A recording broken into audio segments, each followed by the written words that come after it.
Digital marketing webinar series. And yeah, we always let like 1 minute to let everybody log in, some other people that are still on their way. But yeah, we already teased what we're going to be talking about today. It's the ultimate guide to content marketing. And sure, you could get marketing generated by ChatGPT content. Is it good? More than likely not. But there's positives to it. I mean, it's a great tool. Any of the I also use HyperWrite. I mentioned they don't do any marketing. They're good, but they don't do any marketing. They're not interested in any. They think their product will sell itself. So, all right. And yeah, you got Bard, which is great. And combination of those you could always use to get stuff done. And I'll get into the more details of it today. So let's get going.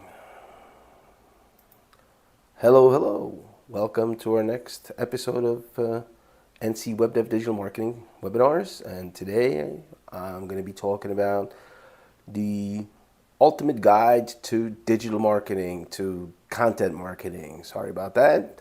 We're going to be talking about content. I already teased some of that over the weekend in our Global Productions YouTube short. My son did.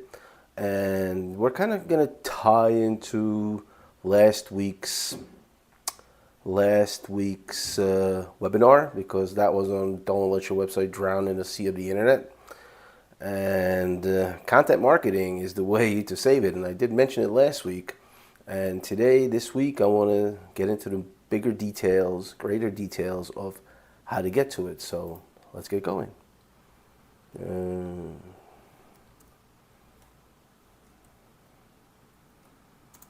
Here we go. So, exploring different channels. What does that mean? Well, that means that every one business, every one of you, every single business has different requirements, different expectations, different target groups, different products you sell, different services, and that's why you got so many things out there.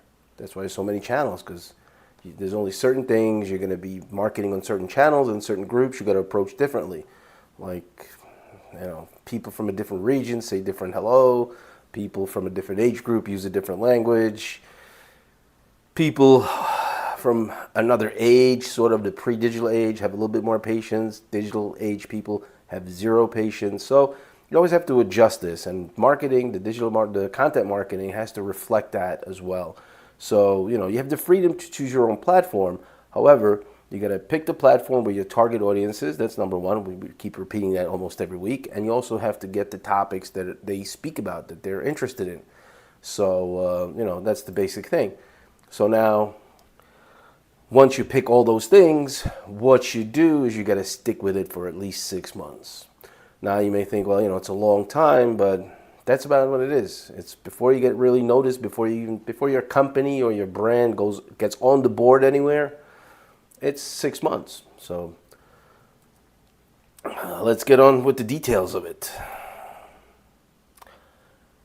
And here we go. AI generated text. So let's say you're going to be doing blog posts, and I'm going to show you later how we'll be repeating that, how we'll be, kind of using the same content on different platforms and supporting the one platform to support another platform and kind of connect it together and the bonuses of it and stuff. But let's just talk about the AI generated text. A lot of YouTubers, a lot of marketers will tell you, well, today it's so easy to create content. Just put a prompt into ChatGPT and you're going to come out with it, and it's going to be like, it's going to be great. And you're going to have a lot of content. Well, then here comes Google, who's going to have to index your site and see if your content is of any value and quality. So yeah, they'll go through the content part, Google, the search bot, and say, okay, yeah, he talks about interesting stuff. And then he's like, but how many people that will visit your site will actually stick around? Well, and that's where the complexity of language and its structure comes in. So you pick your topic, you pick your target group, who you're going to be talking to. You got to approach these people. But, there's different rules for writing text. And like I said, even last week, you could create a lot of content, But this is another, this is a score, this is a Flesch Kincaid score. And I just took just preparing now an insurance website. And I took this ChatGPT generated text and I put it into the Smart Crawl, which is a plugin. It's an excellent plugin that we use for SEO and evaluation of text and other stuff and backlinks and links and whatever else. Anyways, that's the SEO plugin that will make your website really good. And so this thing takes this ChatGPT text and it says, well, it scores 27. Guess what? It's like in school. 65 is passing. So ChatGPT text is going to get downgraded because it's just, that's what it is. I mean, it's not that great. You look at it and it's, the SEO is in yellows and the readability is 27%. Why is it 27%? Well, very simple. The 27% means sentence length, because ChatGPT tends to write 40-word sentences and the limit is 20, and you also don't want to have more than, I believe, it's either 20% of something, but it tells you. You don't want to have a certain percentage of those. You could always use a 40-word sentence. However, you don't want to, you don't want to have only like sentences like in law, in legal documents. Some of the lawyers, they go like 6 lines to get to a point, and it's like, that's just going to be hard to read. So your text is going to get a negative score. Not that it will not be indexed or nothing, but it's just, there's going to be better stuff. So if you just take ChatGPT and you basically do it for free, it's like, oh yeah, just go in and let it generate whatever. This is what you're going to run into. So it's power words, it's transition words, it's sentence structure length, and pretty much when I was using Yoast, when I did this with Yoast, the only thing that ChatGPT got right was the number of words in a paragraph. So yeah, I mean, this is not a great idea.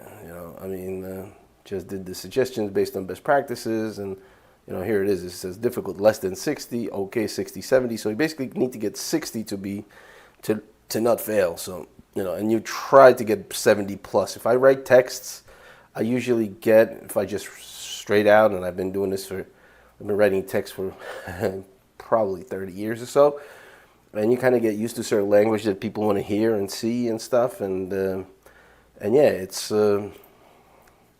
you just got to spend the time on it. And I usually can score over 70. That's about what I get when I do this. So like then I go back to the text that ChatGPT generated, and instead of taking this time for 3 hours, it's going to take me an hour to write that text and to correct what ChatGPT's done to make it readable and scoreable or rankable. And basically this is what I did when I started doing my first website my first business in the US after coming back from Europe. I started Glober.com and I wrote about 80 pieces of blog posts, and I spent about 3 months relearning how to write. After 30 years of writing and translating, I basically sat down and I said, all right, I want to start doing blog posts, and I want ones that rank, and I want to have Yoast and stuff to all give me these little things on the top of the things. I wanted to have green. So yeah, it took me about 3 months before I really got into the hang of things, and before I learned the system and what the Flesch Kincaid score means, its easy to read, and what people want to read more, what's captivating. The shorter the sentence, the better, always. This is like rule number 1. And you also want to use active voice, where you're approaching the reader and you're telling him about him, because I can not ever say this enough. Nobody cares about you or your product. Everybody cares about what you and your product can do for them. And that's how you got to write that text as well. It's not going to be, well, we have the greatest product, we're the greatest, and we've done this, we've done that. People don't care, because you probably are the same, like I was saying last week. I mean, there's 1.8 billion websites. So what can your website do for me? That's what people will always ask you. So that's the number one thing. So, you always want to kind of focus on the clients and not just have AI generated text. I mean, you could tell ChatGPT to do certain things, but it's never going to be perfect. I never say never, but I could see like AI is not going to take over the world. It's just going to be it's going to be emerging of You and AI or human interaction is always going to be, the two got to work together. And the two together will be very powerful, and you can do great stuff a lot better, especially now with the new thing that came out with Photoshop, where AI will add into all your pictures and stuff. I mean, this is amazing stuff. Anyway, so now we get to the next slide. I got off the track a little bit.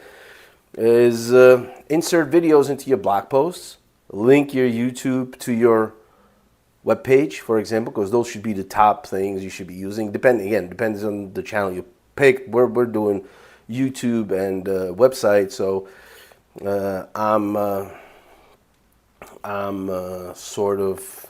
I'm just talking more about this because it's, that's what I'm doing. So we're focusing on LinkedIn and YouTube. We're not even and on the blogs.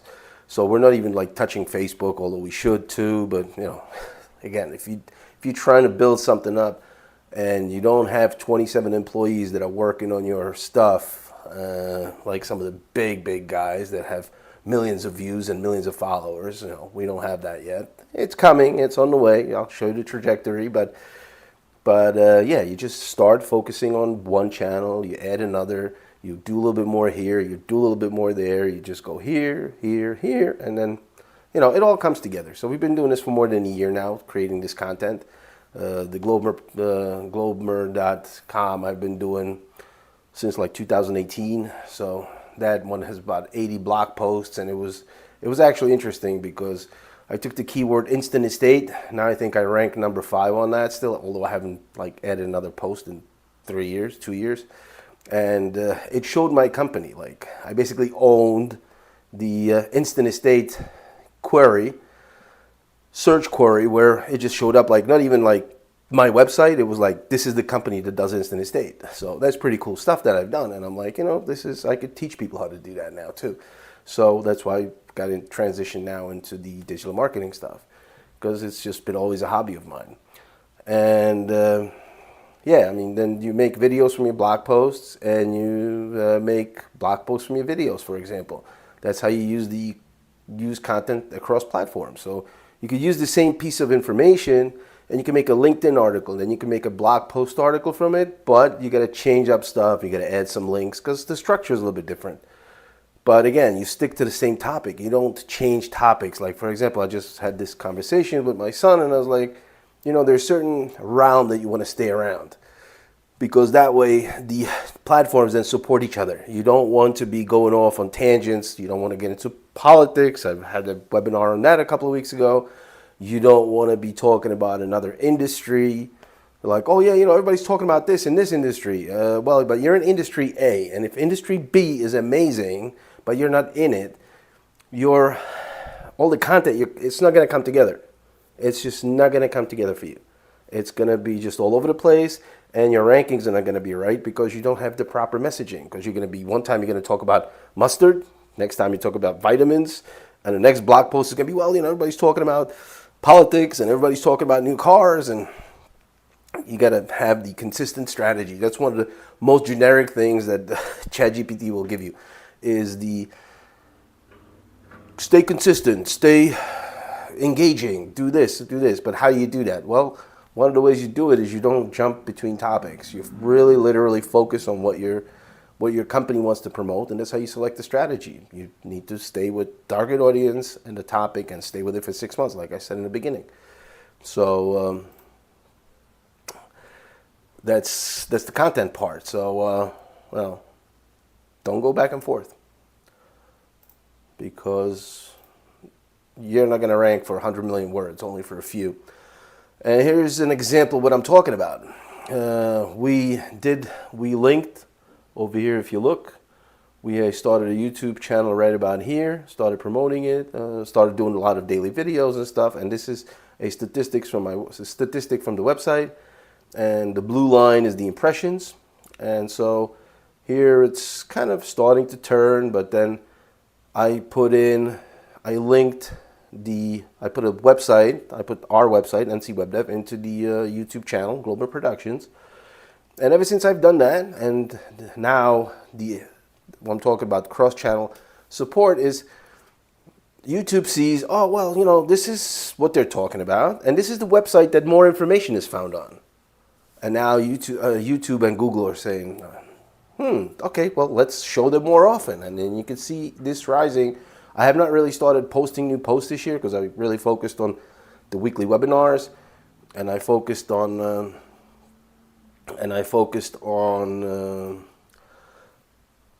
website a little bit last year mainly, but then it was the webinars, and it was integrating HubSpot into our marketing, and working with a few people. And then in March we started YouTube, because YouTube Shorts is the #1 platform for marketing, I would say, like for the 2023.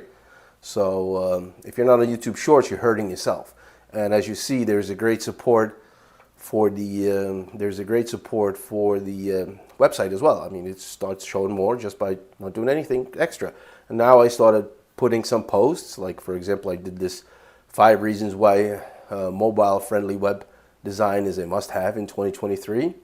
And I wrote an article. Yes, it's ChatGPT generated somewhat, but it's corrected. It scores this beautiful green. It changed the words, changed the sentences, cut them short, because you got to correct it. But then, because my son did a Global Productions Shorts, I put that one in there. Because why? Well, because it's just smart. And again, this is how you link it. So you have the same topic or similar topic, and you just get a different point of view. And we did YouTube Shorts in a blog, cross promotion, retention. And, we make YouTube Shorts on digital marketing topics using ideas from website and vice versa. And then we're just scoring without even posting another blog post. So, in another month or so, it's going to be interesting to see what's really going to happen. So, yeah, and then, adding that YouTube channel, I already talked about that. And so that's what you do. And you could do this with Facebook page.